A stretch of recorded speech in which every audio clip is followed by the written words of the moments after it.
ਸਤਿ ਸ਼੍ਰੀ ਅਕਾਲ ਜੀ ਸਾਰਿਆਂ ਨੂੰ। ਤਾਂ ਹੁਣ ਆਪਾਂ ਕਰਨ ਜਾ ਰਹੇ ਹਾਂ, ਅੱਜ ਆਪਾਂ ਇੱਕ ਨਵੀਂ ਸੀਰੀਜ਼ ਸਟਾਰਟ ਕਰਨ ਜਾ ਰਹੇ ਹਾਂ। ਇਸ ਸੀਰੀਜ਼ 'ਚ ਆਪਾਂ ਹਿੰਦੀ ਦੀ ਗ੍ਰਾਮਰ ਕਰਾਂਗੇ ਤੇ ਜੋ ਕਿ SSC GD SSC ਦੇ ਮੋਸਟ एग्जाम 'ਚ आनी है। ठीक है, तो अब हम मोस्ट इंपॉर्टेंट क्वेश्चंस करांगे हिंदी ग्रामर के। तो स्टार्ट करते हैं। वस्तु, स्थान, भाव या विचार के घोतक शब्द को क्या कहते हैं? मतलब वस्तु, स्थान, भाव को क्या कहा जाता है? तो जो बच्चे भी इस डेफिनेशन को जानते हैं कि संज्ञा की डेफिनेशन क्या है, वस्तु, स्थान और भाव के स्थान पे यूज़ किए जाने वर्ड्स को, हम यूज़ किए जाने वाले वर्ड्स को क्या कहते हैं? संज्ञा कहते हैं। इसका आंसर क्या आएगा? ए ऑप्शन, संज्ञा। ठीक है जी, अगला क्वेश्चन करते हैं।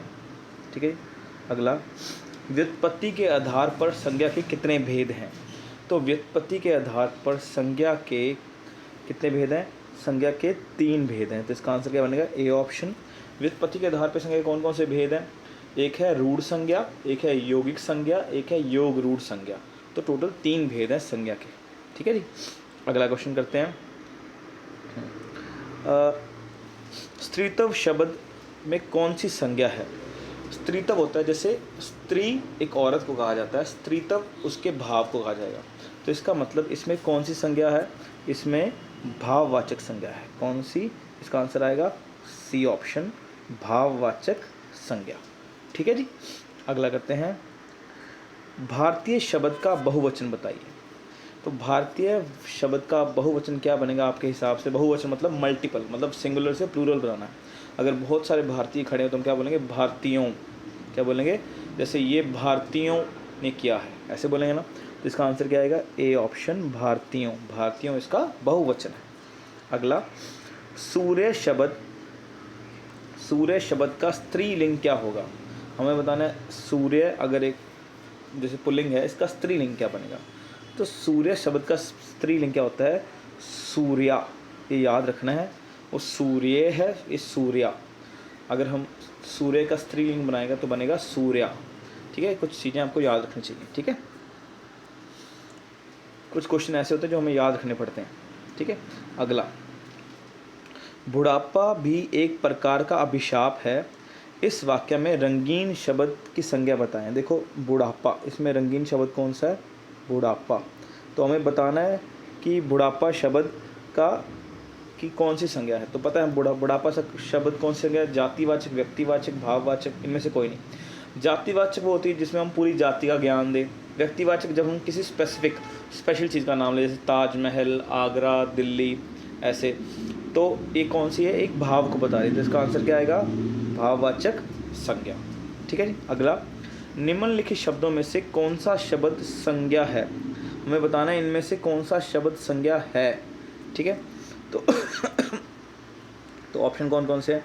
ऑप्शन है क्रोध, क्रोध, क्रोधी, क्रोधित। देखो, क्रोध एक तरह का भाव है ना। तो इसका आंसर क्या आएगा? क्रोध। ठीक है, सी ऑप्शन, क्रोध एक तरह की संज्ञा है, भाववाचक संज्ञा। ठीक है जी, अगला करते हैं। आंसू शब्द का बहुवचन बताएं। आंसू शब्द का बहुवचन क्या होगा? तो आंसू शब्द का बहुवचन होता है आंसुओं। ठीक है, जैसे उसने आंसुओं से गंगा बहा दी। ठीक है ना, हम बहुत सारे आंसू की बात कर रहे हैं, तो बहुवचन होगा। आंसू का बहुवचन होता है आंसुओं। ठीक है जी, ठीक है, अगला सवाल देखते हैं। अगला सवाल है, निम्नलिखित शब्दों में से एक शब्द पुल्लिंग है, चुनें। पुल्लिंग वो होता है जो आदमियों के लिए, जैसे हम कहते हैं मैं कर रही हूँ, ये स्त्रीलिंग हो गया। मैं कर रहा हूँ, ये पुल्लिंग हो गया। अब बुढ़ापा, जड़ता, घटना, दया, हमें इनमें से बताना है। जैसे मान लो उसको बुढ़ापा आ गया, ये तो उसको बुढ़ापा आ गई तो नहीं बोलते ना। इसका मतलब इसमें से पुल्लिंग कौन सा है? ए ऑप्शन, बुढ़ापा। ठीक है, अगला, जैसे दया के लिए बोलो, उसको दया आ गई, तो दया के लिए तुम क्या यूज़ करते हो? गई। गई मतलब स्त्रीलिंग, तो दया क्या है? स्त्रीलिंग। घटना, कोई घटना घट गई, फिर तुम स्त्रीलिंग यूज़ कर रहे हो, गई वर्ड यूज़ कर, गया तो नहीं कर रहे ना। बुढ़ापा के लिए क्या यूज़ कर रहे हो? उसको बुढ़ापा आ गया। गया मतलब गया एक पुल्लिंग है। ठीक है जी, अगला देखते हैं। निम्नलिखित वाक्यों को पढ़िए तथा उसमें कारक के सही भेद को चुनें। हे प्रभु, देखो कारक इसमें कौन सा है, इसमें हम क्या कर रहे हैं, इसमें हम भगवान को बुला रहे हैं, हे प्रभु मेरी इच्छा पूर्ण करें। तो ये कौन सा है, ये संबोधन कारक है, मतलब हम संबोधन कर रहे हैं, हम किसी के ओर इशारा कर रहे हैं। हे प्रभु, हे प्रभु, तो हम प्रभु को बुला रहे हैं ना, तो संबोधन कर रहे हैं, जिसका संबोधन कारक आएगा। ठीक है जी। अगला देखते हैं, भाववाचक संज्ञा बनाइए। हमें इनमें से देखना है भाववाचक संज्ञा कौन सी है, लड़कापन, लड़काई, लड़कपन के लड़काईपन। देखो लड़का का भाववाचक संज्ञा होता है लड़कपन, तो इसका सही आंसर क्या बनेगा, सी ऑप्शन लड़कपन। सॉरी, इसका सही आंसर बनेगा सी ऑप्शन लड़कपन। ठीक है जी। अगला, सचरित्र किस मूल शब्द से बना है। सचरित्र, देखो सचरित्र दो वर्ड से मिलकर बना है, एक है सच, दूसरा है चरित्र, तो दो चीज़ों से बन के बना है। तो इसका मूल शब्द क्या हुआ, चरित्र। मूल शब्द क्या हुआ, चरित्र। तो इसका आंसर क्या आएगा, बी ऑप्शन चरित्र इसका सही आंसर है, चरित्र। ठीक है ना, क्योंकि ये इसके आगे एक देखो उपसर्ग लगा है, सच प्लस चरित्र, तो क्या बन गया, सच्चरित्र। ठीक है जी। अगला देखते हैं, कौन सा शब्द बहुवचन है। बहुवचन मतलब प्लूरल है जैसे, ठीक है, माता, प्राण, लड़का या किताब। देखो हम बोलते हैं माता तो एक के लिए यूज़ किया जाता है, लड़का भी एक के लिए, किताब भी एक के लिए, तो इसका आंसर क्या आएगा, इसका आंसर आएगा प्राण। क्या आएगा, प्राण। उसके प्राण चले गए, क्या बोलेंगे, उसके प्राण चले गए, तो इसका आंसर क्या आएगा, बी ऑप्शन। तो प्राण बहुत सारे वर्ड्स के लिए, मतलब प्लूरल भी यूज़ कर रहे हैं हम यहाँ पे। ठीक है। अगला, निम्न में से कौन सा शब्द पुल्लिंग है। फिर वही बात, जो आदमी के लिए यूज़ किया जाए, ठीक है, उसको हम उसके लिए पुल्लिंग बोलते हैं, जो औरत के लिए यूज़ किया उसको हम स्त्रीलिंग कहते हैं। जैसे इसमें इसका सही आंसर बनेगा कपट। क्या बनेगा, कपट। सॉरी दोबारा, इसका सही आंसर बनेगा, सही आंसर क्या बनेगा, कपट। हम ये बोलते हैं उसको कपट करना नहीं आता। ठीक है ना, उसको कपट करना, कपट का मतलब होता है जैसे अपने जाल में फंसाना या ढोंग करना, ऐसे उसको कपट करना नहीं आता। हम ये नहीं बोलते उसको कपट करना नहीं आती। ठीक है ना, तो ये पुल्लिंग है। ठीक है ना, जैसे मैं बोलूँ उसकी सुंदरता देख के मैं मोह गया। उसकी सुंदरता मतलब उसकी वर्ड यूज़ किया, तो उसकी किसके लिए था, उस स्त्री के लिए यूज़ करते हैं, तो सुंदरता एक स्त्रीलिंग हो गया। जैसे उसकी मूर्खता ने उसको हरा दिया, अब उसकी वर्ड आपने सुना, उसका मूर्खता तो नहीं बोलते ना, उसकी मूर्खता बोलते हैं, तो उसकी भी एक स्त्रीलिंग है। तो सही वर्ड क्या आएगा, कपट। कपट क्या है, कपट एक पुल्लिंग है। ठीक है। अगला देखते हैं, गीदड़ का स्त्रीलिंग क्या होगा। देखो गीदड़ का स्त्रीलिंग बताना है हमें, तो गीदड़ का स्त्रीलिंग है गिदड़ी। ठीक है, तो इसका सही ऑप्शन बनेगा सी ऑप्शन गिदड़ी। ठीक है। अगला देखते हैं, किस वाक्य में आपादान कारक है। ठीक है, हमें आपादान कारक बताना है, तो इनमें से आपादान कारक है सी ऑप्शन में, हिमालय से गंगा निकलती है, इसमें आपादान कारक है हमारा। ठीक है। अगला देखते हैं, हमने कारक पढ़ा होगा, कर्ता ने कर्म को करण से आपादान से, आपादान से आएगा ना, तो हिमालय से, इसलिए यहाँ पे क्या आएगा, आपादान कारक, इसमें आपादान, हिमालय से गंगा निकलती है।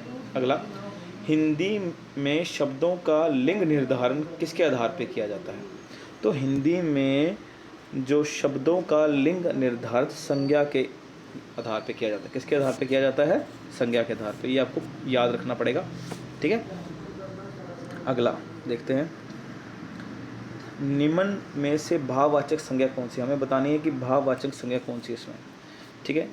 ऑप्शन ए है शत्रुता, वीर, मनुष्य, गुरु। देखो शत्रुता एक भावना है, तो इसका भाववाचक संज्ञा क्या होगी, शत्रुता। शत्रुता को माप नहीं सकते। वीर मतलब एक आदमी है, 1 2 3 वीर होंगे, मनुष्य 3 4 होंगे मनुष्य, गुरु कोई 1 2 3 मनुष्य हो सकते हैं। शत्रुता को काउंट नहीं किया जा सकता, ना तोला जा सकता है, तो इसका मतलब शत्रुता एक भाव है। ठीक है। अगला, निम्नलिखित शब्दों में से स्त्रीलिंग का चयन करें। पहले हम पुल्लिंग का करें थे, अब स्त्रीलिंग, तो हमें देखो बताना इसमें से स्त्रीलिंग कौन सा है। ठीक है। देखो जैसे अपराध, उसने अपराध कर दिया, कर दी नहीं होता, ठीक है ना, या अपराध किया है, इसमें सही ऑप्शन बनेगा डी ऑप्शन स्थापना। हम बोलते हैं उसने, जैसे मान लो कलश की स्थापना करी, या उसने मंदिर की स्थापना की, तो की शब्द हमें क्या बताती है कि ये एक स्त्रीलिंग है। या करी, हम बोलते हैं ना उसने कलश की स्थापना करी, ठीक है, उसने दिल्ली की स्थापना करी, तो ये स्त्रीलिंग है। ठीक है, अगला देखते हैं। अगला है अर्थ के विचार में संज्ञा के कितने प्रकार होते हैं। देखो, अर्थ के विचार से संज्ञा के टोटल 5 होते हैं। कई जगह 3 मिलेंगे आपको, जैसे कई जगह द्रव्यवाचक को और जातिवाचक में काउंट किया जाता है। ठीक है, तो नॉर्मली हम जो पढ़ते हैं, हम संज्ञा के मेनली 3 भेद देखते हैं, लेकिन कुछ जगह पे 5 भेद भी होते हैं, जहाँ पे वो द्रव्यवाचक को अलग अलग मान लेते हैं। ठीक है, तो टोटल कितने हैं, 5 भेद हैं। ठीक है, अब देखते हैं सेकंड पार्ट में इसके। ठीक है, आई होप सो आपके 20 में से अच्छे नंबर बने होंगे, क्योंकि आपको एसएससी जीडी में 25 मार्क्स की हिंदी आनी है, तो वेरी इंपॉर्टेंट क्वेश्चन है। ठीक है।